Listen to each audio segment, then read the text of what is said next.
This story takes place in a world that changes forever when aliens invade, turning everything into a battleground. Strength becomes the only thing that matters. And if one is weak, they are worthless, a burden, and a complete joke. Like everyone else, the MC has to awaken his profession. But when it turns out to be a weak one-star rank, the reaction from others is brutal. Laughter erupts. They mock him and call him a disgrace. But they have no idea what is coming. His real power awakens later, which is something far beyond what anyone expected. His abilities are not just strong, they are terrifying. Even the system labels them as dark forbidden spells, and just hearing the name is enough to send shivers down his spine. Others see them as a curse, but he sees an opportunity. He decides that from that moment on, he will rule over everyone else. At the Superpower Academy, 18-year-old Mingfeng is fully immersed in an intense battle on his mobile game. That is until a sharp slap brings him back to reality. The culprit is Wang Yui, the Academy's untouchable goddess, who is beautiful, rich, talented, and at the moment, furious. And honestly, she's got a point. The awakening exam is literally about to start. And instead of preparing, our boy is busy gaming like his future depends on it. Not that he cares. He already knows he will awaken into some weak bottom-tier profession, completely opposite to Yue, who awakened as a 5-star adventurer at just 16. He figures he will just latch onto her success and cruise through life stress-free. Unfortunately, Yue sees right through his plan. She pulls him closer and starts choking him. The onlookers gossip at the bizarre scene. After all, Yue is a once-in-a-generation genius, and our hero is, well, the school's resident disappointment. But their odd dynamic makes sense, as they have been childhood friends for years. Now let's talk about their world, Blue Star. A place where reality and games have merged. And the moment you turn 16, you get a shot at awakening some cool ability to become an adventurer. And if you fail, well, it sucks to be you. The MC knows this better than anyone because this is his 3rd time taking the exam. While everyone else excitedly discusses their dream professions, he just stands there waiting for this whole mess to be over. When his turn finally comes, whispers spread through the crowd. The instructor, Chiwi, gives him an encouraging nod, and he steps forward and places his hand on the awakening crystal. A few 10 seconds pass, and a blue light glows, which indicates that he has awakened into the magic profession. But the result is a 1-star adventurer with some lame skill. Teacher Chi feels bad for him, but the other students waste no time in mocking him. Despite all of that, our boy is not feeling down, but rather he is confused because the moment he awakened, a system notification appeared and granted him 2 abilities. First, which allows him to use dark power without consequences, and second, which lets him cast a forbidden spell once a week. And his lame technique also upgrades to something else, which sounds absolutely terrifying. He has no idea why the system is treating him like the final boss of a horror game, so he just hopes it does not get him killed in the practical test.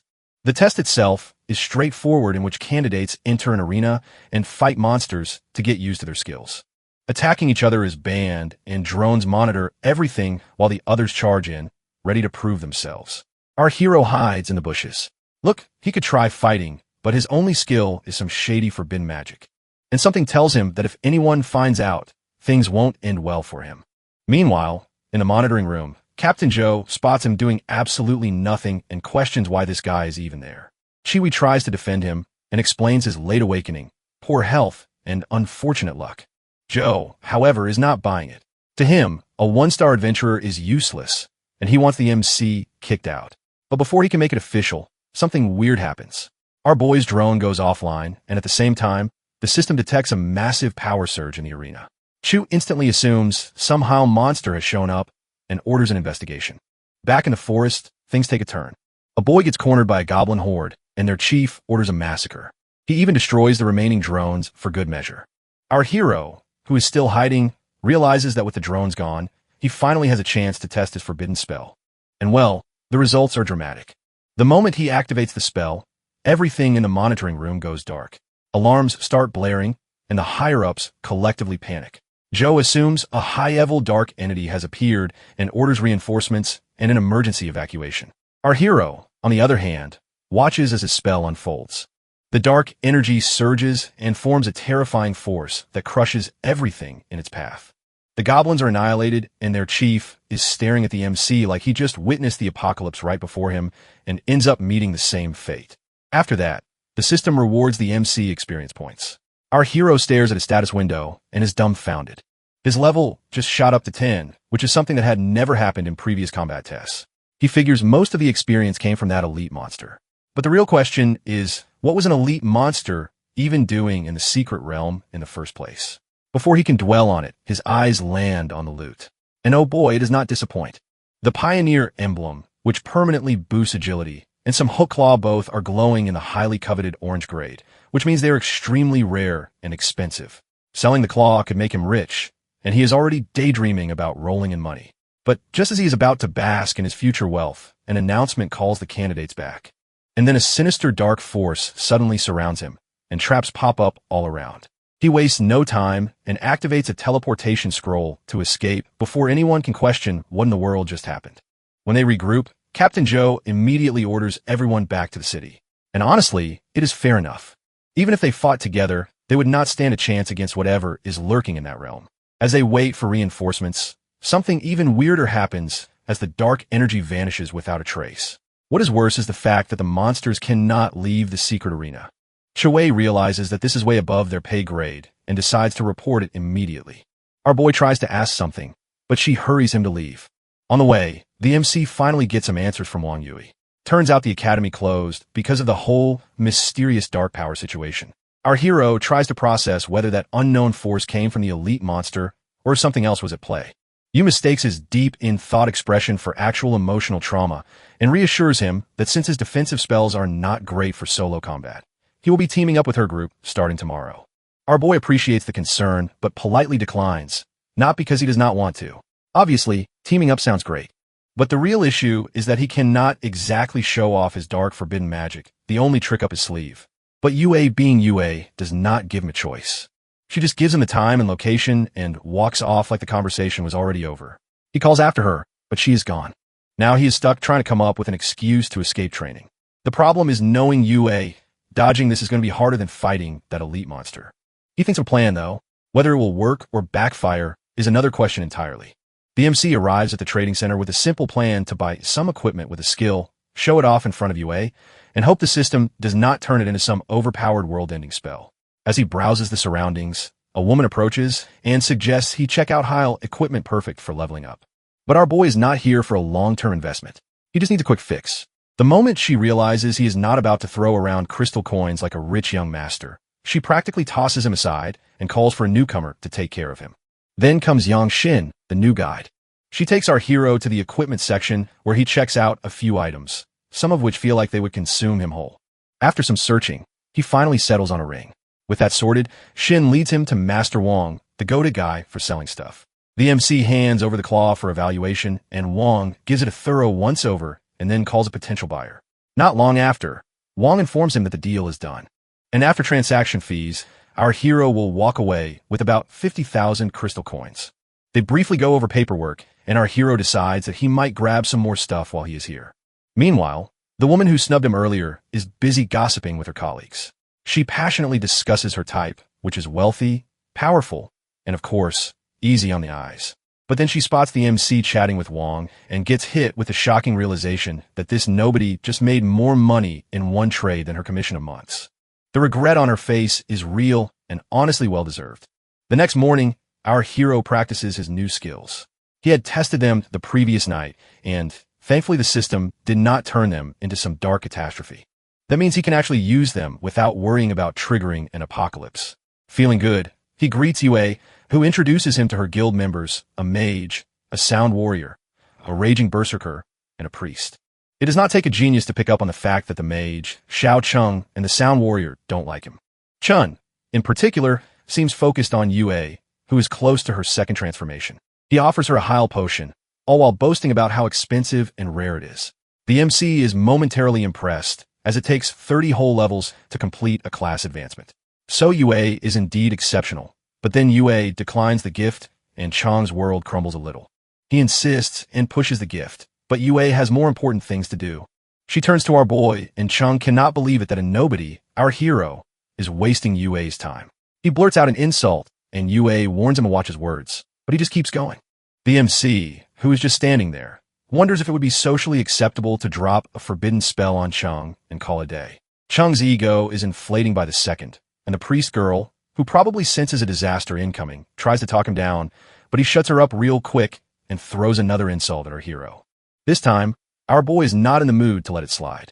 He calls Chung out for bragging about some random potion like it is some legendary artifact. The Sound Warrior backs Chung up and challenges the MC to prove himself. Instead of arguing, our hero just takes out the Pioneer emblem and hands it to Yue like it is no big deal. The whole group collectively gets shocked. Our boy wants Yue to take it and makes up that he found it at home and always planned to give it to her. Yue uses it and her stats shoot up. At this point, Chang's brain cells are fighting for survival. He refuses to believe it, or maybe he just does not want to. Instead, he does what all losers do and accuses our hero of stealing it. Unfortunately for him, reality does not care about his feelings. With no other option, he chokes down his pride and drops to his knees in apology. The MC is now satisfied and leaves with Yue. On their way, Yue apologizes and our boy brushes it off, but suggests she focus on her second transformation and getting into the best university instead of hanging around him. Not that he can actually tell her the real reason that he cannot level up properly with her tagging along. She then hands him a skill book and he gladly accepts it. Later, in the treacherous graveyard of the secret realm, Yue is busy killing the zombie-looking creatures with her arrows. Our hero is also with her and hypes her up on the outside at least. Inside, he is questioning all his life choices. The experience points, they're a joke, but he just cannot go ahead and tell Yue that he is already at level 10. Just then, Yue's cell phone beeps. Her guild members are calling as a boss monster is about to show up. The priest girl talks with Yue over the call while Chung chatters away behind her. Yu glances at the MC as if seeking reassurance, and he gives her the approval to leave. She tells him to wait for her in the safe zone before leaving. Now alone, our hero finally has a chance to do what he does best, charge straight into danger. He has recently learned 2 new skills, but thanks to his pathetic skill slot limit, he can only equip 3 at a time. And the fancy skill book Yue gave him is completely useless until he hits level 15. Over on the other side of the graveyard, a man reports that the big boss has appeared in the high tower, which is buried deep within the secret realm. Getting there won't be easy considering the monsters lurking around, so he warns everyone to be extra cautious. Just as he finishes, an explosion rocks the area. Looking ahead, they spot another adventurer team already charging forward. Of course, it just has to be Yue's group. While deep inside the graveyard, the MC is already at the tower thanks to the forbidden spells. Standing before him is the big boss, looking all menacing. The boss throws a magical attack at our boy, causing a massive explosion, but our hero avoids it easily. In response, he activates a meteor shower and summons a fiery rainstorm from the sky. Another explosion follows, and as the dust settles, our boy grins. The system bombards him with notifications. Something about a ridiculous kill count, a mountain of experience points, and the big prize. The big boss is down. He is now level 30 as well. That means he is ready for his first transformation. He takes his loot, including some pendants, gemstones, and most importantly, the emblem. The moment he absorbs it, the system hits him with another update that during his profession change, he can either unlock the hidden necromancer class or attempt the prerequisite task for the secret archmage profession. He knows very well that hidden professions are beyond rare, and they cannot just pick up like cheap loot. So, he starts to suspect that these emblems might be the key. After a whole 2 seconds of deep thinking, he decides, Archmage, it is. Meanwhile, as the UA's guild continues to fight, a sudden magical fluctuation sends everyone in a high alert. Yu immediately orders a retreat. Chung, on the other hand, has a moment of indecision. Yu reminds him that their teammates' lives actually matter. Chung backs off and grumbles about his terrible luck. Yui tries to reach out to our hero only to find a message from him saying he had to leave due to urgent matters. After getting his business done at the graveyard, the MC arrives at the profession changing hall. He looks around for someone who can help. A woman approaches, registers his details, and guides him to the mage profession change room. As she leaves, she meets with Captain Joe, who updates her about the graveyard incident. Apparently, something or someone wreaked havoc in the area, and the estimated threat level is just around Demon King class or higher. That is why he is there to request Lone Shadow's intervention. Our boy's first task as an archmage is to retrieve the divine emblem from the Radiant Temple. Compared to the Necromancer's mission, which is breaking into the Sum Tomb to steal the crown, this is basically a warm-up round. He has 3 days to complete it, and since it is just a prerequisite, he accepts without much thought and turns to leave the profession-changing hall. On his way out, a woman bids him farewell. Oddly enough, she is not the same one who greeted him earlier. He does not dwell on it, though. Over at the graveyard, the woman from earlier, Sulin, is there along with Captain Joe, but she is not just any investigator. She is the captain of Lone Shadow, a secretive organization that has members who wield the power of darkness and carry out mysterious, highly classified missions. Right now, she is analyzing the scene of a fresh disaster and senses a dark energy, but finds no actual clues and concludes that whoever caused the destruction has vanished without a trace. Captain Joe suspects this incident is connected to the recent strange disturbances across different regions. Lean is not so sure about that, but suggests bringing in more support and asking the higher-ups for guidance. Another man there shares his theory that maybe the culprit is a monster. She immediately catches the underlying implication that he is subtly hinting that Lone Shadow's people are not so different from monsters themselves. The man realizes his mistake and quickly apologizes. But the real threat, Lon explains, is not something as simple as an ordinary monster. It is beyond even Demon King level beings, something far more powerful than a regular human can handle. It is lurking in the shadows, and they need to find it before it decides to make a grand reappearance. At the same time, our hero is at his apartment reviewing his newly unlocked skills. Now that he has reached level 30, he has 4 extra skill slots, which means it is time to actually use those books UA gave him instead of letting them collect dust. The first skill automatically fuses with the forbidden spell and transforms into some shield spell. It is a passive ability that activates when he takes damage and absorbs attacks up to a certain limit. Next, he checks the second one, which merges with forbidden spells as well and boosts his earth-based spells by some %, which is nice and all, but still not enough for him. So he decides to hit up the trading center for some additional skill books. The next day, the MC arrives at the trading center only to be immediately ambushed by the very woman who previously refused to assist him. This time, however, she suddenly has all the enthusiasm in the world to help. Our boy asks for Yang Shin, but the woman very conveniently claims that Shin is busy assisting another client. Instead, she offers to personally guide him. Our hero declines and decides to browse on his own. Predictably, this does not go over well. The woman's mood sour instantly. She makes another attempt, but thankfully Shin arrives. It turns out that Shin was not busy with another client. She has just been eating. After hearing that the MC has arrived, she rushed over, and he, feeling slightly guilty, offers to treat her to a meal later. The clingy woman, watching the whole thing unfold, looks about ready to explode from sheer frustration. Our boy then sells 2 skill books to Wong and asks for more mage skill books. Wong, meanwhile, is getting increasingly suspicious. The items our hero has brought earlier and now are not ordinary, and now he is very curious about where he is getting them from. Instead of just ignoring it, he decides to investigate the MC's background. Later that evening, our boy and Shin have dinner together. When they finish, he reaches for the bill only to find that Shin has already paid. He asks why, but she just smiles and keeps it a secret. He then offers to walk her home, but she politely declines as she has somewhere else to be. Her actual destination is the hospital where her father is admitted. Thanks to the commission she earned through assisting our hero, she has just enough to cover his medical expenses for a month. But unfortunately, life has other plans. Midway through her journey, something goes horribly wrong. Out of nowhere, monsters appear inside the safe zone. She steps out of the taxi and stares at them in shock. Shin is a 1-star mage, and she does her best to fight off the monsters. But let's be real, her best is not nearly enough. She barely manages to stand her ground before one of the creatures decides to make her its next meal. Just as it is about to strike, a blade slices through the air and cuts it down effortlessly. It's Captain Joe, and he takes one glance at the chaos around him and immediately knows things have gone much worse. The secret realm is merging with reality, and these monsters are way out of a 1-stars league. His mind flashes back to the earlier conversation about the ridiculously overpowered monster hiding in the city, causing destruction. Before he can think too much about that, an attack comes flying his way. He dodges just in time and turns to see a man standing before him who is radiating enough arrogance to be mistaken for a self-proclaimed villain. Ju assumes he is a mutant, but the guy takes it as an offense. He insists that he is the chosen one of the darkness. Joe does not know what kind of fantasy novel this guy crawled out of, but there is no time to debate. He attacks, but the man retaliates with such force that Joe is sent flying. The self-proclaimed Dark Lord then announces that this city belongs to him now and charges again.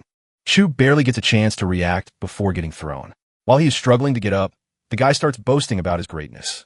But before his ego inflates any further, a creepy voice cuts through from the pendant on his chest. It immediately puts him in his place and reminds him that his power is not his, but something granted to him. If he wants to prove himself, he has to sacrifice every single person in the city, and the guy agrees to the command right away. Meanwhile, The MC casually strolls out of a public restroom only to be greeted by a full-blown monster apocalypse. Dead bodies, destruction, and chaos. It's just a mess. A monster spots him and decides he would make a great snack. It pounces only to be skewered midair by our boy's earth magic. He then soon finds Captain Joe, who is beaten to death and being held by the dark-powered man.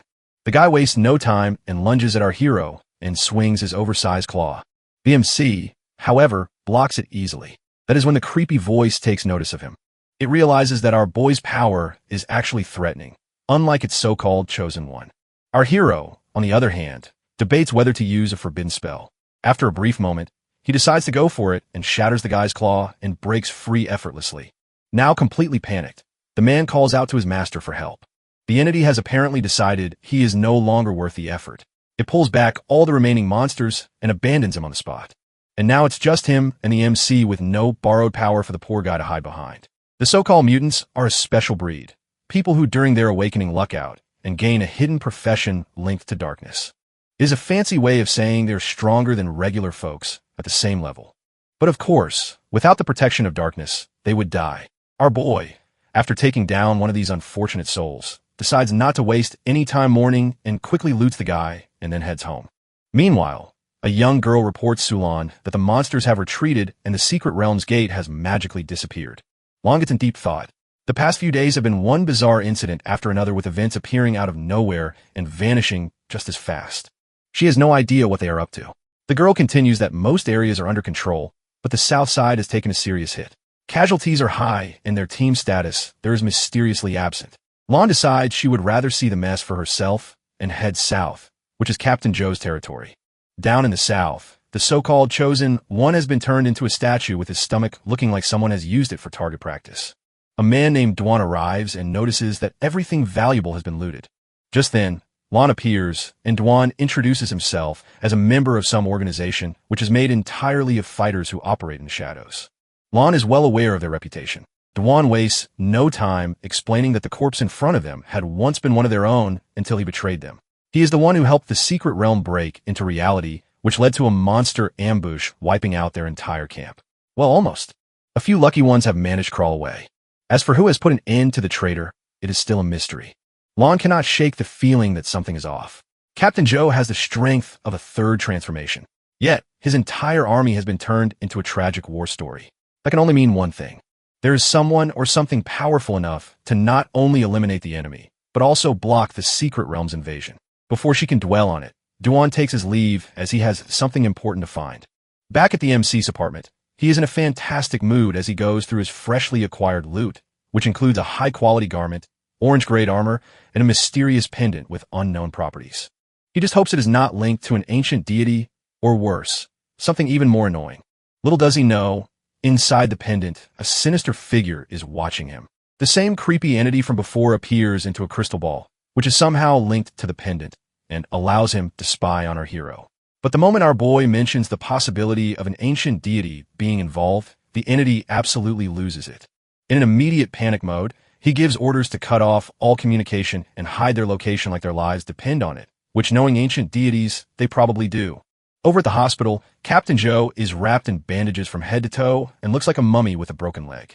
He recounts what happened and how their supposed doom has been interrupted by a young fighter who suddenly showed up, scaring the enemy into retreating like cockroaches when the lights come on.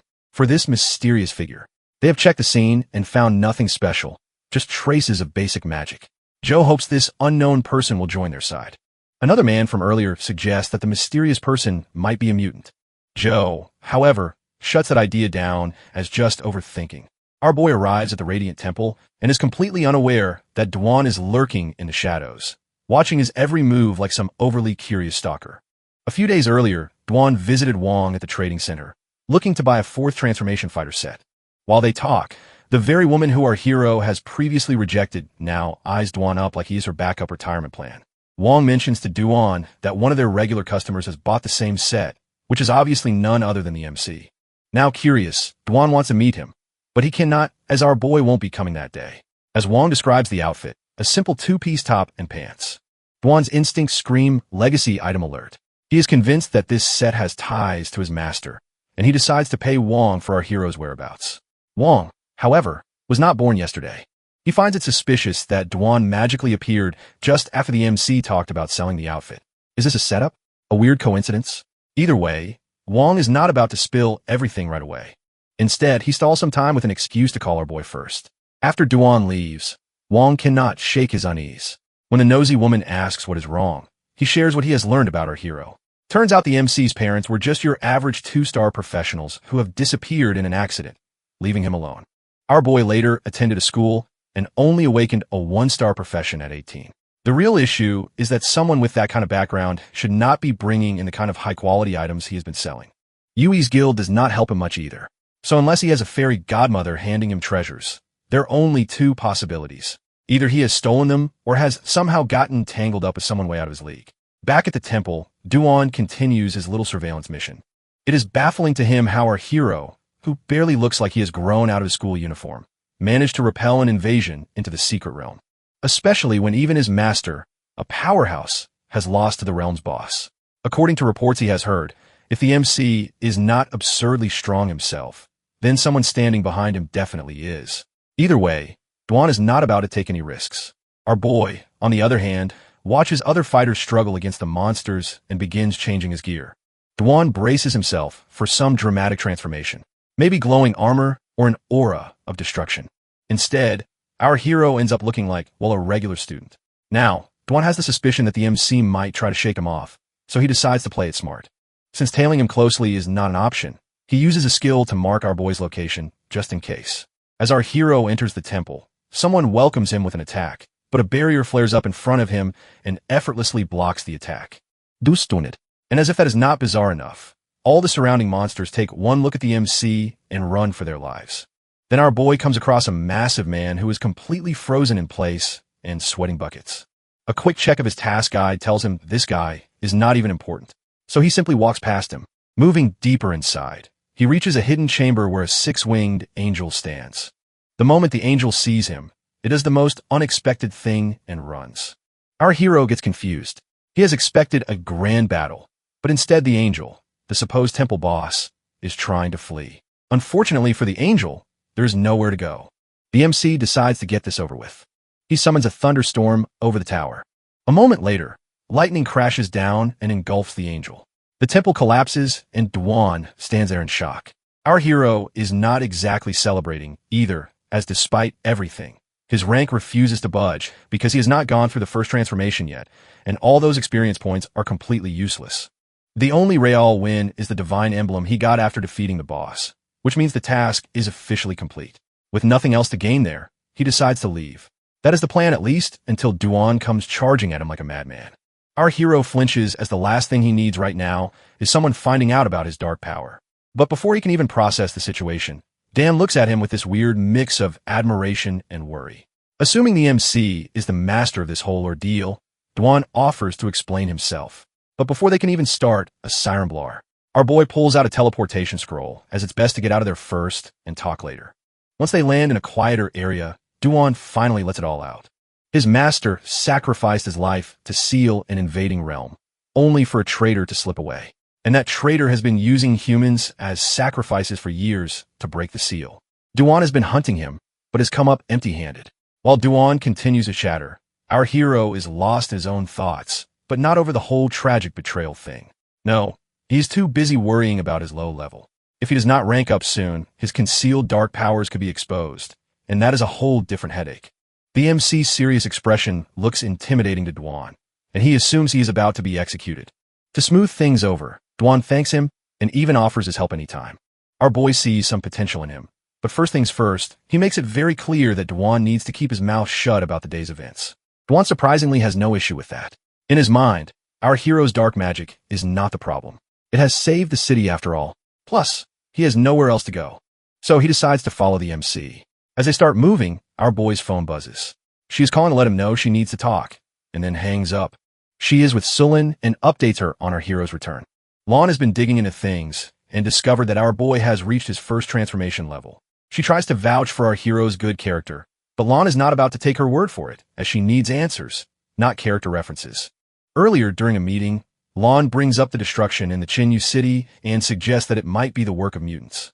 An older man there questions why she, of all people, is raising the issue, considering she is a mutant herself. They all know that dark powers come with a cost. Life depletion, loss of sanity, or if they are really unlucky, turning into some kind of unspeakable horror. According to him, a mutant with power equivalent to a Demon King level threat just does not exist. Another man makes fun of her concern as fiction, but she is not there to entertain them, just to point out possibilities, and whether they listen or not is their problem. The man mocks her further, and even offers to cut off his own head if she turns out to be right. The old man moves on to the city's investigation, which is already in progress, but the higher-ups have rejected the Lone Shadow's request for extra support. Lon takes it as a lack of trust, but the man insists she just needs to be patient. Just then, a young girl bursts into the room with a report that there was an attack on the Radiant Temple, but thankfully there are no deaths. Back to their conversation, Chi pieces it together that the MC's leveling spot was registered at the Radiant Temple. Now, there is Longbow City, which is locked down under a supposedly impenetrable barrier, and the people inside are losing their minds trying to figure out what is going on. Among them, Dwan and the MC stand in the restless crowd and are equally confused. The knights do their best to reassure everyone, making grand claims about safety. Though it's not exactly sound convincing, our boy finally connects the dots. The little commotion he caused earlier turned out to be a bit louder than he thought. Loud enough to trigger the city's highest level security alert. Now all he can do is wait for things to settle and then return home like nothing happened. But unfortunately, the universe has other plans. Outside the barrier, monsters are gathered, eyeing the humans, and the so-called powerful barrier advertised as the ultimate protection shatters. The monsters pour in, and in an instant, the city is in chaos. People scream, shove, and run for their lives. Dwan updates the MC about the other city that got hit just like this last night, and turns to our boy for suggestions. Our hero, on the other hand, figures Dwan has things covered and is just being polite. The miscommunication piles up, and before anyone can correct it, Dwan decides this is a test, and the MC is waiting to see what he is capable of. So, without further discussion, he steps up. Our boy, meanwhile, is not exactly worried. Too many people around, too much attention. Letting Dwan handle it seems like the best move. The guards attempt to fight back, but they don't even get close before they are torn apart. The monster leader, watching this pitiful display, is beyond disappointed. If this is humanity's best, he might as well take his frustrations out on them. Just as its attack is about to land, Dan blocks it. Not because he is deeply concerned for the city. No, he is far too busy fantasizing about proving himself to the MC. Our boy, on the other hand, is trying not to cringe at how seriously Dwan keeps calling him master. The monster leader finally finds someone worth his time, but that enthusiasm dies a quick death. Dwan moves, and the leader gets sliced. The crowd stares, and no one had expected this level of power. And honestly, Dwan is just so strong. He is over level 130, a secret warrior with a high-star hidden profession. Even our boy has to admit he is something.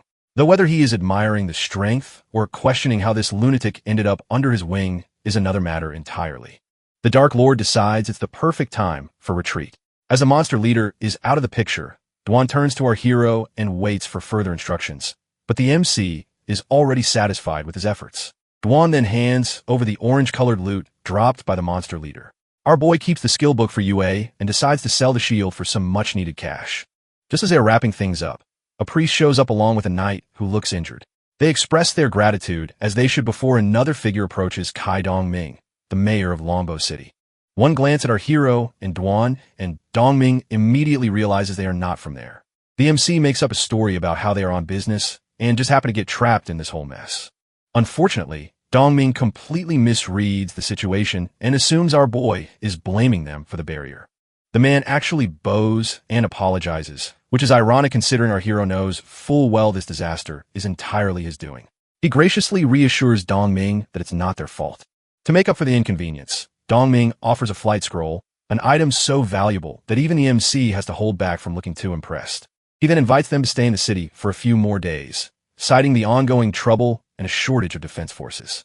But our boy declines as he has to handle the profession change mission, which is only open for a few days, and he is not about to miss his first transformation.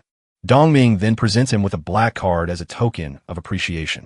Our hero recognizes it as something from a ridiculously powerful organization and accepts it with gratitude.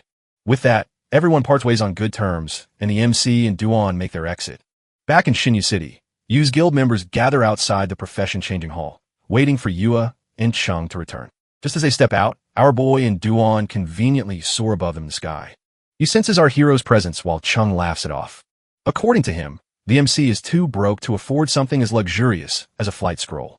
But before he can continue his comedy act, Yue silences him with a sharp glare. Chung just does not get it. What does our hero have that he does not? A flight scroll, a better fashion sense, a secret treasure hoard?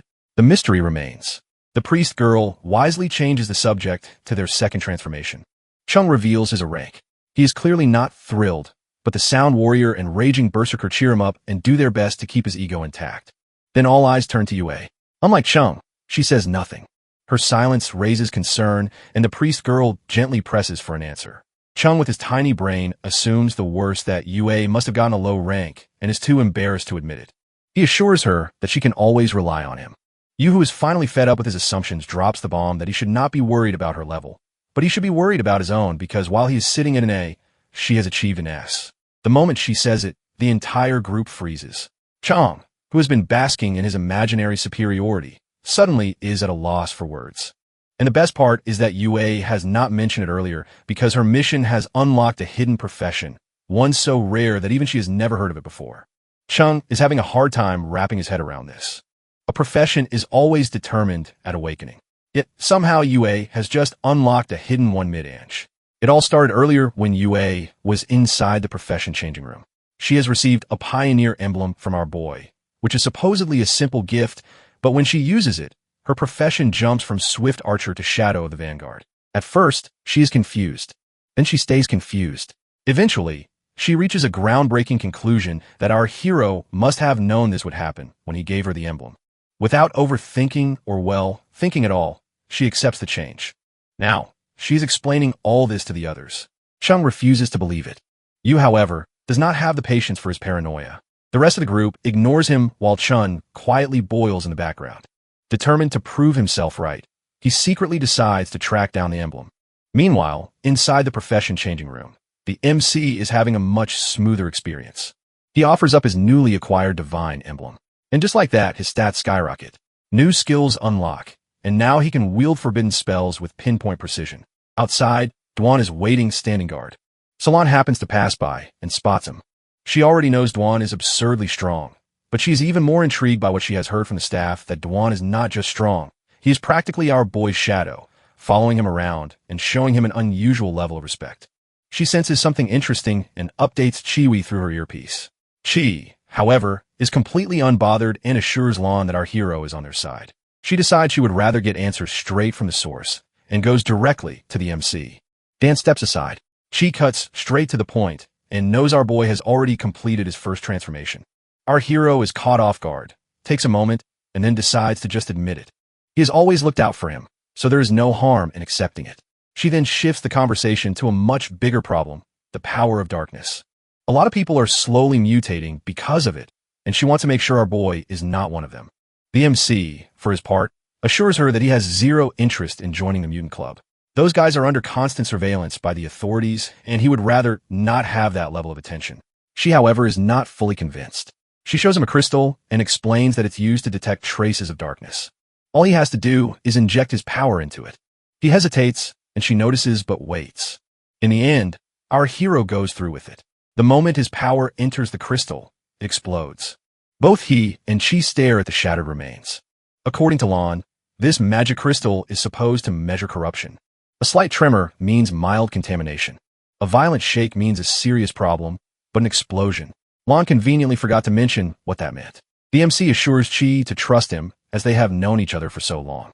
His words hit a soft spot, and for a moment, she finds herself wavering, reminded of his tragic past, but duty calls. She has to report what happened, no matter how guilty she feels about it. Our boy understands, of course, but that does not mean he is not worried. If things go south, he is already considering packing his bags and leaving Chinyu City. Before parting ways, Chi hands him a skill book, a gift for his awakening. Our hero, in return, gives her the sacred wing, a token of appreciation for always having his back. With that, he walks off, leaving her no choice but to accept it. Later, she arrives at the adventurer's office to update Lon. She worries the authorities might see the MC as a threat, but Lon figures that since he has already exceeded their understanding, poking him is probably a terrible idea. Instead, she decides it's best to negotiate rather than provoke him. She orders a halt to any investigations and seals all information related to our boy. He shares the same thoughts. Lon then decides to shift the focus to Dwan. Our hero, on the other hand, returns to his apartment with Dwan, looking less than thrilled. Dwan immediately picks up on it. The MC shares that she messaged him that the authorities have officially dropped their investigation, but he is worried about future level-ups. Every time he destroys a secret realm, it causes a stir, and it's only a matter of time before the higher-ups start connecting the dots. Dwan, who is now fully convinced that our hero operates on a completely different wavelength than the rest of humanity, offers a solution to train in unregistered areas. Some are off the grid simply because the authorities don't have the resources to manage them, while others are conveniently occupied by evil forces. Dwan already knows 2 such locations and can find more if needed. Our boy leaves it to him, and he plans to hit the trading center the next day to sell off his loot, take a breather, and pretend to be a normal person for a while. After that, Dwan heads to a hotel for the night, planning to find a rental the next day. But before he can enjoy his well-earned rest, the city's mayor, Jang Ji, shows up. The man asks about Dwan's plan to stay in the city. When Dan confirms, Jang Ji offers him a high-privileged city card along with an offer for additional assistance. As Dwan examines the card, Jang Ji is internally panicking as Dwan has rejected countless cities trying to recruit him. What Jang Ji does not know is that Dwan's decision has nothing to do with the city itself. It's all for the MC. Meanwhile, Young Ji is blissfully unaware of our hero's existence and is just patting himself on the back for securing such a valuable asset for the city's security. Our boy has been glued to his game for so long, he does not even realize how much time has flown by. It's only when he finally takes a breather that he notices the class group chat still blowing up. Out of curiosity, he opens it and finds that everyone's stressing about power levels, evolving their abilities, and of course, the dreaded college entrance exam that expects you to have gone through at least one transformation by now. The irony is that he used to be the guy who did not care about any of that nonsense. Yet somehow, in just a few short days, he has raced ahead of the entire group without even trying. Then out of nowhere, some UA fanboy decides it's the perfect time to mock him for wasting time playing games. Shui drops him a message to just ignore that loudmouth. And just when things start to cool down, someone drops the news of a secret realm invasion. That is when he starts to regret that he really should have taken care of that creepy dark entity when he had the chance. Funny enough, somewhere out there in the shadows, that very entity sneezes. The next morning at the trading center, the woman scolds Shin for dragging herself to work despite her injuries. And because being annoying is her full-time job, she decides to throw some insults at our hero, too. Shin, of course, defends him, but the woman is feeling extra full of herself today and starts digging up the MC's past just to make fun of him. Before the scene can escalate further, the ground suddenly spikes up right next to her, and she barely dodges in time. Guess who just walked in? Our boy, who clearly heard everything and decided that silence was not an option. The woman now realizes that karma works fast and switches to victim mode. She yells for the guards like her life depends on it. Shin urges our hero to leave before things get worse, but the MC just tells her not to worry. Right on time, Wong shows up with the guards, acting all high and mighty. Our boy does not waste time and directly calls him out for sneaking around, investigating him like some low-budget detective, and even labeling him a thief. Wong, of course, pretends he is too important to answer and orders the guards to arrest him. Too bad for him. Our hero pulls out the Supreme Black Card. The second the guards see it, they practically skid to a stop, and Wong and the woman are absolutely stunned. But Wong still desperately clings to his pride and demands to know how the MC got his hands on such a card. Our boy just wants him to investigate by himself since Wong is apparently such a master at it. Wong gets frustrated and signals the woman to keep an eye on the MC while he dials someone. Outside, people are confused by the guards blocking the way. Meanwhile, Dong Ming, who already got the news from headquarters, contacts Wong for details. Wong now realizes that he is neck-deep in trouble and plays it off as a misunderstanding. Unfortunately for him, Dong Ming is not having it. Furious, he shouts at Wong for offending the MC because obviously he is someone he spent a ridiculous amount of effort trying to establish good relations with. Not wanting to get crushed under the weight of his own stupidity, Wong decides to switch tactics. He stands there stunned, probably rethinking all his life choices. Then, in one last desperate attempt to salvage the situation, he decides to call Dwan and hopes to pull him into the mess to save himself. Our hero and Shin are waiting at the trading center when Dong Ming and Dwan storm in. Their sharp glares make the woman flinch, as if she has just realized she messed with the wrong people. She turns to Wong, who looks like he just ran a marathon in heavy armor. Dong Ming, after confirming that our boy is not interested in their apologies, orders Wong and the woman to get lost. Wong decides to take out his frustration on the woman and punches her. Not that Dongming has time for their drama. He simply signals the guards to throw the trash out. With that nonsense over, they settle down and Shin serves tea to the MC. Dongming notices that Shin and our hero seem pretty comfortable around each other, while Shin, on the other hand, looks almost stark with the fact that someone as young as our boy has connections with such powerful figures. As they chat, Dongming brings up the treasure catalog the MC had been looking at earlier. When asked, our hero explains he was searching for an endgame relic. That earns him a pair of confused looks. Seeing their expressions, he clarifies that he saw it online and thought it sounded cool and mysterious.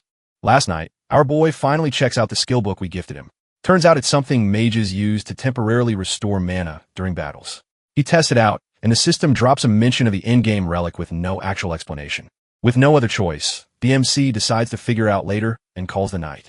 Fast forward to the present. Dongming invites Duan and our hero to visit Longbow City, and then uses a flight scroll to leave. As he leaves, our boy decides it is time for food, and Duan suggests they head to his place. They are now at Duan's villa, and the MC takes in a luxury and gets a suggestion from Duan to move in. But our hero wants to save up and buy a place nearby instead. Duan even offers to lend him money, but he is not interested in charity. He has made quite a bit of crystal coins from selling equipment, which he could convert to buy a villa now, but that would drain most of his savings. So he decides to take things slow and steady. As they sip their tea, Duan has already called for the chefs. But then his phone rings. It's Zhang Ji who lets him know that the investigation team, who is looking into recent city disasters, wants to question him. Duan knows this could impact the MC and decides to check our hero's opinion first. For now, he tells Zhang he is unavailable. When he brings it up to our boy, the MC has no clue what kind of people the investigation team are. A meeting of higher officials is underway regarding some mysterious hotshot who apparently saved Chinyu City, but no one actually saw the guy. Still, the rumors spreading like wildfire, like he is some legendary savior. One of the guys in the room thinks what half of them are thinking. It all sounds like a load of nonsense. Salon tries to explain that maybe it's because the invasion ended so suddenly and all the mutants were wiped out overnight. But the man is not convinced. He argues that just because the attack stopped does not mean it proves anything. Plus, some of the recent attacks were beyond Demon King level, and monsters that strong don't just vanish without a trace. T is watching the whole thing, and she knows exactly why Lon is under pressure. She had secretly erased all records about the hero to keep his name out of this mess. And now she is the one dealing with the consequences. Just then, Zhang walks in and announces that Duan won't be coming. That is the last straw for the already frustrated man. First, the so-called hero is missing, and now the investigator is too. He is done and decides to take full charge of the investigation. Later, the same man arrives at Iwei Tomb, a hidden site in the secret realm. He is there to investigate. Though investigate might be a generous term for whatever he is about to do. The air is filled with the remnants of dark power, and the man does the unexpected. His eyes light up, and before anyone can stop him, he is already basking in the ominous energy with a monster standing before him. Over at Duan's mansion, our boy is deeply committed to his mobile game. But just as he is about to win, the system alerts him about the final relic. He senses someone reaching out through their aura and shifts his focus to pinpoint the location. He then grabs his jacket and gets ready to leave. Duan walks in just in time to catch a mid-exit. The MC hands him the phone to complete the game round while he leaves. On his way to the graveyard, our hero notices that the relic's location on the map is moving. While at the graveyard entrance, the guards are already on edge. A monster has appeared, and its body is a disgusting mix of weird and wrong, with the very man visibly trapped inside it. The poor guy is begging for help. Meanwhile, traffic has come to a complete stop thanks to the chaos. The MC steps out of his taxi to move by himself. Back at the graveyard, Wei, Lon, and her assistant girl arrive, only to freeze in place as the monster is worse than anything they expected. Lon lies on Chi's lap, looking injured. He works at full speed using the high-tech gear our boy provided. But even with all that, Lan's injuries are too much to deal with. Lon tries to sit up, and Chi updates her on the bad news that the monster is now heading straight for downtown. Duan has been called in by the mayor, but Lon knows that Duan's strong, sure, but against that thing, he will just be buying time. The only real hope is our hero. And just as if the universe is listening, the MC meets the monster. The beast lunges and slams face first into a defensive barrier. It freezes and gets confused. The system gives our hero an interesting offer to absorb the monster, and the MC accepts. The moment he agrees, an insane surge of strength floods through him, and all his stats shoot through the roof. But along with that boost comes something weird. Random images flash through his mind, cryptic and unsettling. Dwan arrives right after the action is over, and our boy informs him that the monster is handled before Dwan notices a man lying nearby, looking questionably dead. Before he can think too hard about it, the MC leaves the cleanup to him and leaves. Later at Shinyu City's prison, the man is locked up and has apparently decided to spill the real truth. Turns out he found a demon in a secret realm. Thought it was a good idea to mess with dark powers, and that is how things got out of hand. Now, the whole city is convinced some mysterious hero is watching over them. Zhangji wonders if Dwan ever got a glimpse of this very hero, and Dwan gives him a nod. Zhangji then turns to Dwan with a request that he wants an introduction to the so-called hero. His grand plan is to bribe the guy into staying in the city forever by catering to his every need, but Dwan shuts it down immediately. The hero barely shows up and does not seem like the type to settle down. And well, there is no hero. Dwan and the MC have been smart enough to dump all the credit onto a non-existent figure. Without proof, Young would not be able to find so much as a shadow. To make it sound even more convincing, Dan assures him that the hero has family members in Shinyu City to look after. A complete lie, obviously, but it sounds official at least to GI. Chi and Lam back him up that the MC does not want to be disturbed. Meanwhile, our boy is enjoying a nice peaceful bath, putting everything together. The so-called final relics turn out to be just the remains of long-dead secret realm demon lords. The dramatic images that popped into his head earlier are nothing but leftover memories from a dead Dark Lord. He almost feels scammed, but he has no interest in becoming some grand realm lord anyway. He's got a different plan. He knows these realms are drowning in dark power and keeps leveling up. Once the invaded timeline cannot handle it anymore, then it's game over. Right now, in his timeline, only a handful of people can even reach the fourth transformation. And that is mostly because their cultivation path is a mess. To make things worse, their professions are not exactly optimized for survival. That much he has managed to pull from the Demon Lord's memories. If things continue like this, humanity is basically screwed. Sure, he is strong enough to survive, but what is the point of being the last man standing in a monster-infested wasteland? Luckily, not every timeline is failing this badly. Some have actually managed to fight back. That gives him an idea to gather more remains, dig up useful knowledge, and spread it around. He just needs to be smart about it, unless he wants to end up with a target on his back. Just then, his phone rings. Wei is calling, offering to treat him to dinner. Well, at least something is going right today. He accepts, obviously. Before that, though, her guild members throw a small celebration for her and Chong, both of whom have hit the second transformation. Chung shares that he has booked a private room and nice restaurant for the occasion. Too bad Yue already has plans with our boy and suggests pushing the celebration to the next night instead and leaves. Chung does not take it well. He accuses her of acting all high and mighty. The MC takes a bite of the roasted lamb and savors it like it's the best thing that has happened to him all day, which given the mess his life has been lately, might actually be true. Yue has just shared about the whole hidden profession thing with him, and now he is lost in thoughts. While digging through the Demon Lord's memories, he realized that the Awakeners, professionals, and even slaves in the past never really reached their full potential. If history failed them, maybe the emblems are the key to fixing that. But Yue does not look thrilled, more like disappointed because she had planned to buy the emblems for him and her guild.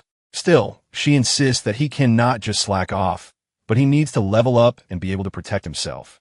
The MC, of course, sees an opportunity to be a menace, as leveling up alone is way too much work. So having her around to protect him is more than enough.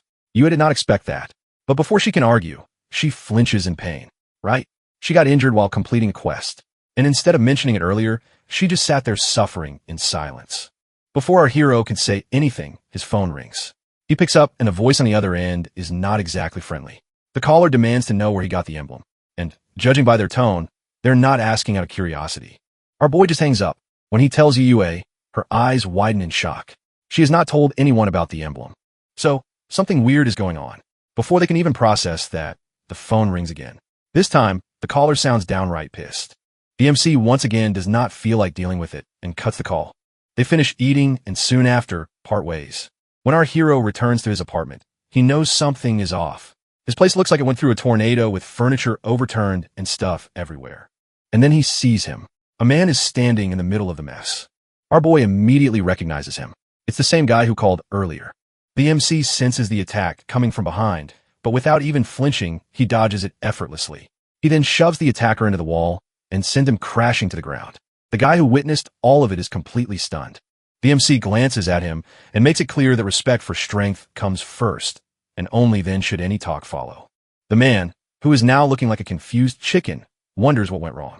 After all, the reports clearly stated that our hero was supposed to be weak. Too bad for him, because thanks to a major boost in his attributes, the MC now moves like a breeze and reacts even faster. And without using spells, he can handle these situations just fine. The guy makes one last desperate attempt to attack. When that also fails miserably, he starts to run for his life. Sprinting toward the balcony, he leaps, probably thinking he will make an escape, but our boy grabs his leg midair and drags him back inside. There is no way he is letting him off the hook after trashing his apartment. Now both men stand in front of our hero, beaten, humiliated, and down to their shorts because they have given up everything they had in exchange for mercy. The MC demands answers. It turns out that Chung was the mastermind behind this disaster who hired them to dig up dirt on our boy. But since he was the one who started this mess, our hero has no intention of letting him walk away unscathed. He then uses a forbidden spell on them, one that scrambles the mind.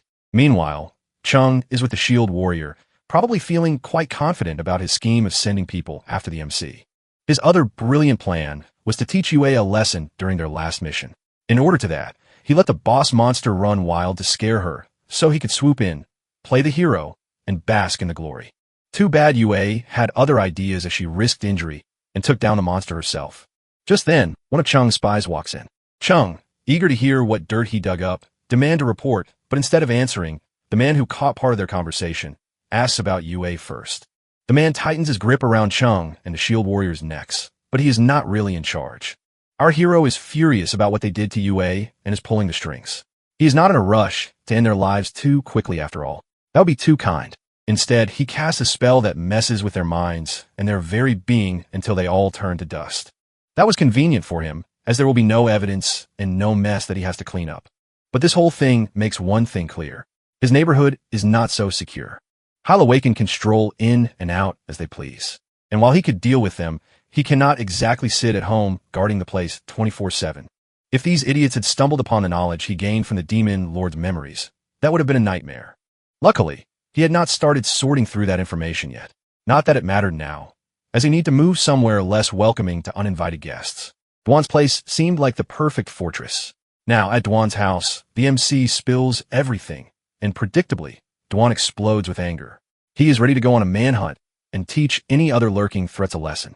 Our boy, on the other hand, has more practical concerns.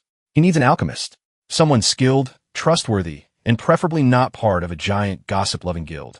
Duan knows plenty of talented alchemists, but they are all tied to big organizations, which means too many ears and too many risks. Our hero knows from the demon lord's memories. They had quite a few top-tier alchemists, and their potions were leagues beyond what this world has now. He has access to some of their prescriptions, but without a professional to make sense of them, he might as well be staring at ancient poetry.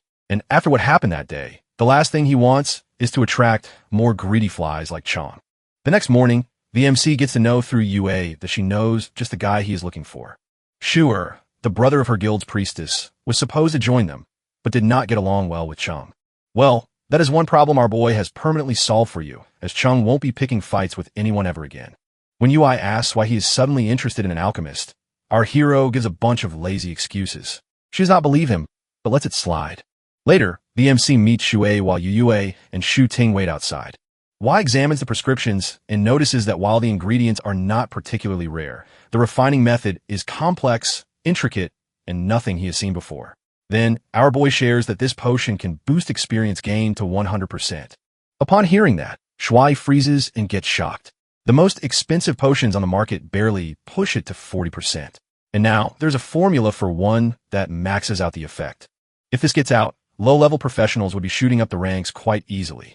And in no time, Ji asks the MC to wait while he dashes upstairs to run the all-important test, leaving Shu Ting in charge of tea duty. So, the three of them sit, sip, and chat, a normal calm moment. That is until some very suspicious noises start echoing from above. They rush upstairs, only to find one of Wei's experimental slimes making an escape. And then in the middle of the chaos, Wei steps forward, glowing like a mad scientist, and announces the success of the experiment. He had tested a bit of potion on the slime, and it gained experience at full efficiency. Our boy is now convinced the other formulas will work just as well. Ting, on the other hand, stares at her brother. The guy who practically worships his lab is now tearing it apart in pure excitement. Once the mess settles, Wee makes the girls swear to keep this a secret and then turns to ask our hero about his next steps. But before the MC can answer, his phone rings. It's a message from Shiwi, and apparently the city is sending senior students to a secret leveling up area next week. But there is limited space, so each class has to take turns. The group chat instantly explodes with students chattering. Our boy is now clear of his plans. He will test the experience potions on himself first, and once they hit the market, they will definitely be a sensation. But with big profits come even bigger headaches. People like Chung will start flying around looking to leech off the success. The MC, however, is not about to hand over his hard work on a silver platter. Instead, he plans to strengthen the people around him first and build his own influence before anyone else even sees what is coming. Our boy figures it's a good idea to include Joja, the berserker from Yue's guild, in his potion-sharing group. Jashin is strong, gets along well with Yue, and let's be honest, having a powerhouse on his side never hurts.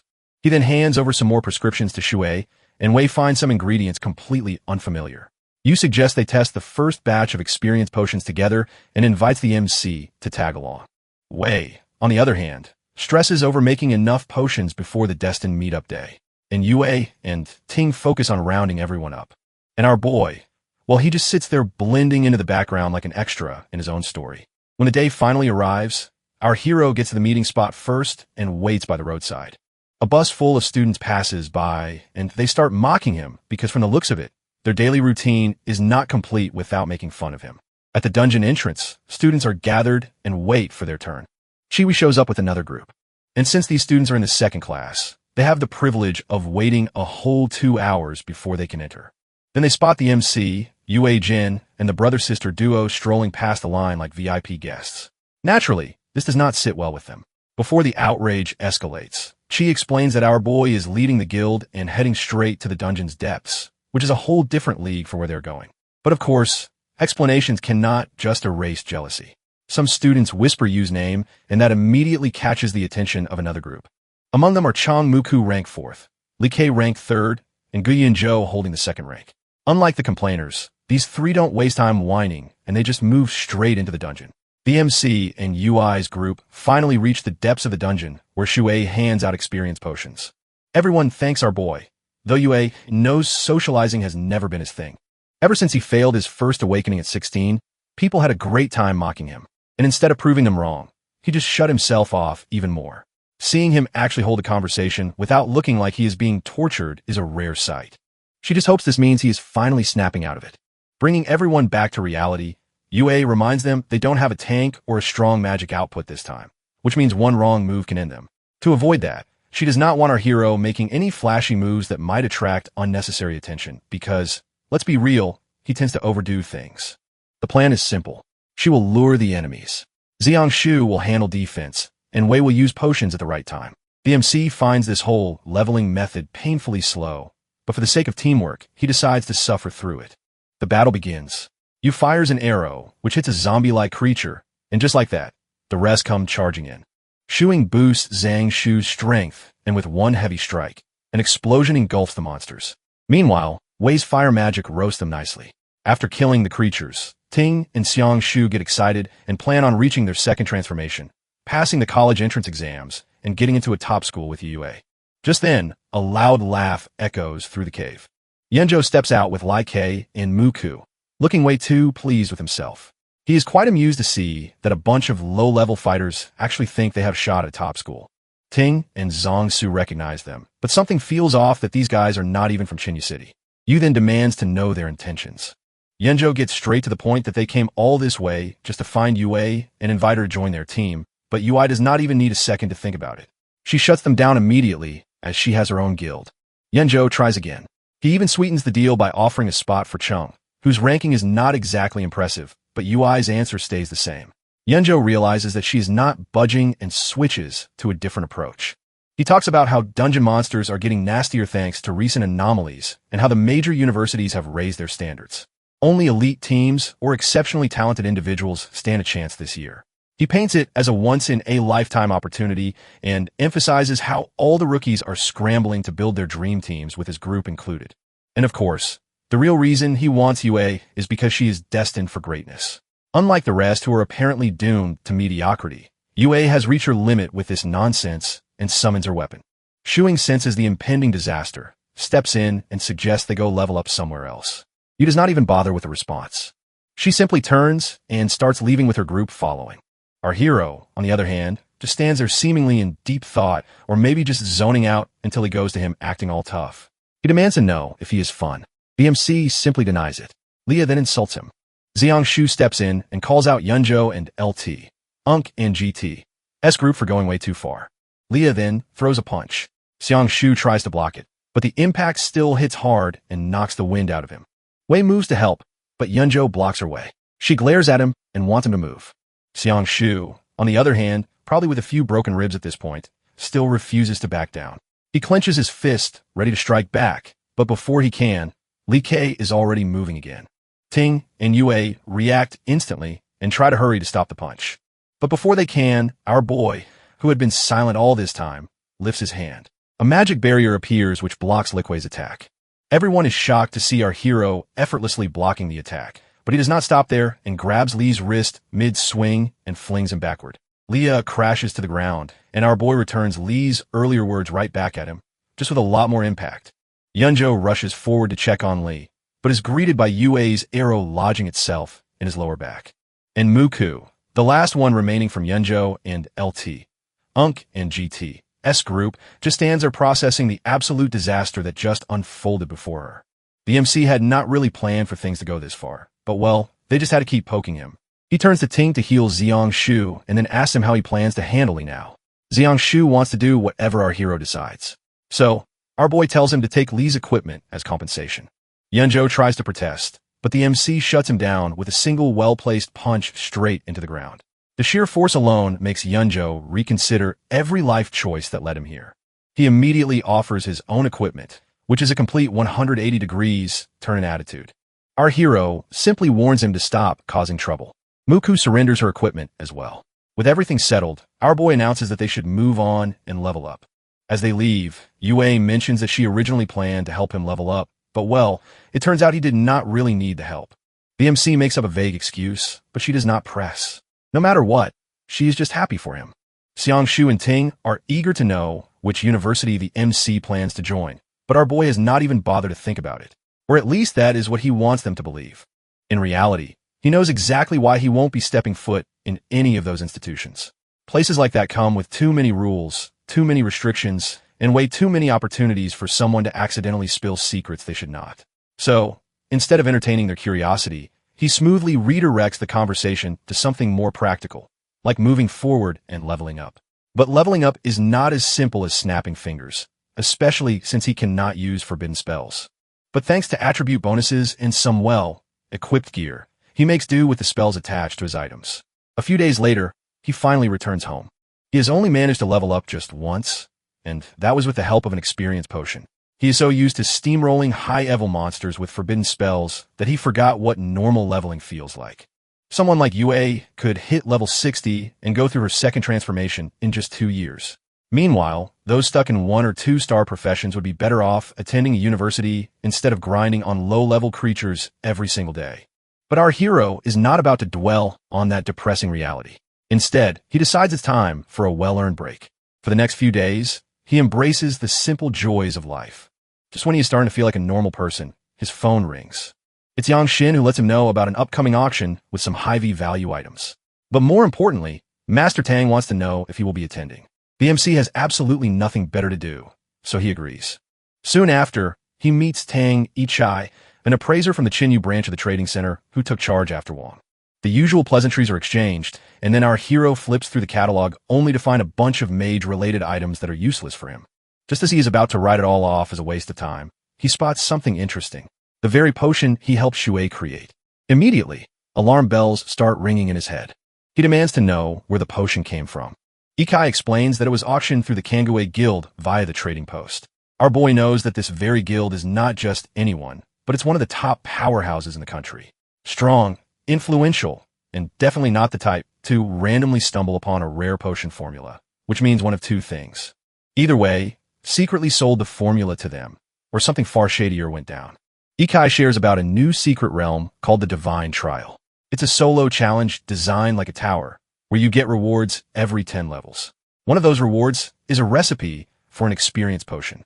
This is the first time Duan has heard about a realm like this. Officially, all realms up for a challenge must be registered, and their details are neatly cataloged on some government website. But our boy could not care less about regulations or realms. His priority is Wei. That said, the name Divine Trial does sound a bit too grand for comfort. And just as if the universe, or more correctly, the system heard him, a mission pops up to clear the very realm in 2 months or he will be erased. Now, most people would probably freak out at the prospect of vanishing into thin air, but our hero finds it exciting. After that, he and Duan start digging for information and discover that this realm is controlled by the Kangaroo Guild. The guild has exclusive rights, which means no outsiders can step in without their stamp of approval. But since the MC's existence is on the line, he figures he will deal with that problem later. When he finally reaches the trial realm, he has already got a decent amount of intel thanks to the information about it on the guild's forum to lure in strong contenders. Slipping past the guards is easy for him, or at least it should have been. The second he touches the entrance, an explosion occurs. Back at the guild, alarms go off as people scramble to inform their leader. Meanwhile, our boy returns back to his room through a black hole like something. He tries to process what just happened. The moment he made contact with the entrance, a surge of energy slammed into him and broke through his defenses. Even his system, which is normally the one thing that does not fail, took a hit. Now it won't stop spamming him with damage notifications. Healers are busy treating the guards at the entrance of the trial realm who got knocked out by the explosion. Hishu, who is the guild master of the Answer Guild, stands by watching all of it. One of the guards finally comes to his senses and explains that there was an explosion at the realm's entrance, and then he passed out. Since this kind of thing does not just happen, Shu starts wondering if the realm itself glitched out or something. Before he can start making theories, a priestess comes up and suggests using the magic to uncover the truth. She raises the staff, activates a spell, and magic circles glow as time rewinds. It's because the trial realm comes with a handy security system of image recordings and time rewind, and is a whole package. As time rewinds, they see a sinister figure approaching the entrance, looking all kinds of ominous. Before he can step inside, another deity, this one glowing with holy energy, appears and literally kicks him out. After that, the holy deity seems pretty stressed and worried about needing to track down the dark intruder before he causes any real damage to the world. Upon hearing that, everyone watching the recording gets absolutely speechless. A meeting is called immediately with the 7 guild leaders. As they review the footage, the guild leaders confirm that it was definitely a deity. Luing Jin points out that while they don't know who exactly this deity is, the magic used in that fight was strong enough to hit legendary, forbidden curse levels. Fangzhou recalls past report from Shu about technically passing the trial and receiving the deity's recognition and blessing. Shu confirms this, though he had not exactly been expecting a deity to personally make an appearance. Yilingua, on the other hand, does not like where this is going. If someone wielding forbidden curse magic still could not eliminate the dark deity, that is a very bad sign. Lu Yuanning shares the concern. Meanwhile, Wangbo suggests that maybe those forbidden spells are actually meant to be used against the dark deity. Upon hearing that, Zhang Yanwan suggests giving that theory a try. Shu, however, sees right through them. He knows these guild leaders have been eyeing the trial realm forever, and now they're using this situation to pressure him into opening it. Fine, he decides to open it, but not without a warning. He explains that the monsters inside are no joke, and with their current strength, they will get wrecked. As for the deity's blessing, in his opinion, they are far from deserving it. At this, Ingjin turns to Old Fong for his thoughts, but the moment Old Fun hears this, he immediately blows a fuse.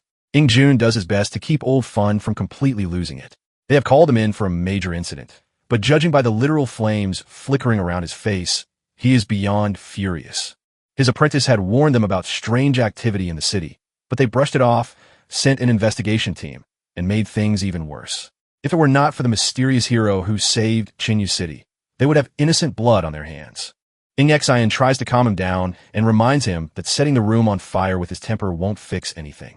This old man had retired long ago after paying a price for using dark power. Yet, here he is getting dragged back into the chaos. Ing Jun suggests to Old Fong to show the incidents recording to the mysterious hero, and maybe they can shed some light on it. And just to sweeten the deal, he gives a bribe of bottles of fine wine. Thankfully, that does the trick, and Old Fong's anger miraculously starts to cool, and he agrees. Over at Duan's villa, our boy glares at his system notifications as a new mission has popped up to complete his second transformation to fix the system. He then steps out of his room and finds Old Fun and Lon sitting in the living area. Dwan makes introductions, and it does not take long for the MC to realize exactly who Old Fong is. The man is not just some retired veteran. He is a walking legend. He has got more achievements than most people have, good luck. From developing secret realms to wiping out evil adventurer organizations, he is also known as the strongest mutant. And while most members of Lone Shadow prefer to stay hidden, Old Fong's mere existence is enough to make enemies rethink their life choices. This very old man hands our boy a small gift of millions in crystal coins and around hundreds of bottles of high-tier experience potions. The MC, who is still mentally processing the fact that he has basically been handed a fortune, asks why they are here. In response, Old Fong plays a recording. Our boy watches and nearly chokes. The very terrifying evil entity they are also afraid of is no one other than him. His system immediately updates the transformation mission, and he can feel it try to box him in. But now is not the time to panic, even though he is sweating bullets. He keeps his expression neutral and assures them he will send the recording to the mysterious hero and update them later. Before leaving, Lon hands him her card for any future updates. The MC recognizes her from their first meeting at the profession changing room. Once they are gone, Old Fun seems surprisingly pleased with our hero and is already plotting ways to recruit him into their team. Lon asks if he thinks our boy and the mysterious hero might be the same person, but Old Fung does not care. If the MC wants them to believe he is just an innocent student, then the old man plans to do that. And as long as they have the mysterious hero on their side, they're not going to argue, especially with their enemies getting stronger by the day. The MC has a pretty good idea of what happened to his system the previous day. Most likely,